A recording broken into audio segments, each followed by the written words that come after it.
Breaking news చూస్తున్నాం. ఇటు anchor అనసూయపై అసభ్యకర పోస్టులు చేసిన వ్యక్తిని అరెస్ట్ చేశారు.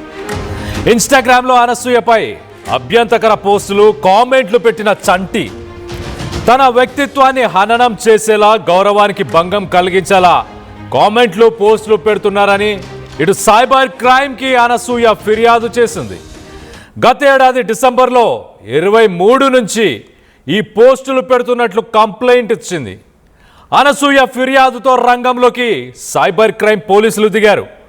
విచారణ జరిపి చంటిని అరెస్ట్ చేశారు పోలీసులు. నిందితుడు చంటిది నల్గొండ జిల్లా అల్వాల. చంటి దూరపల్లి అనే ఒక అకౌంట్ ద్వారా ఇన్స్టాగ్రామ్లో అనసూయ పైన పోస్టులు పెట్టాడు. చంటిపై ప్రస్తుతానికి పలు సెక్షన్ల కింద కేసును నమోదు చేశారు. అనసూయపై అసభ్యకర పోస్టు పెట్టడంతో ఇటు మార్చిలో కూడా ఇద్దరిని పోలీసులు అరెస్ట్ చేశారు. ఇప్పటిదాకా అనసూయ మొత్తంగా 73 మంది పైన కేసులు పెట్టింది. ఇటు కొండాపురం అరుణ్ కుమార్ అనే ఒక వ్యక్తి, వెస్ట్ మారేడ్పల్లిలో ఉండే ఆ వ్యక్తి పైన కూడా ఇటు తను కేసు పెట్టింది. ఆ వ్యక్తి వయసు కూడా 29 సంవత్సరాలు. మార్చిలో అతన్ని అరెస్ట్ చేశారు. దాని తర్వాత జనార్దన్ అనే వ్యక్తి కడప నుంచి, తను కడప నివాసి కానీ ఇటు హైదరాబాద్లోనే ఈ మధ్య కాలంలో ఉంటున్నాడు.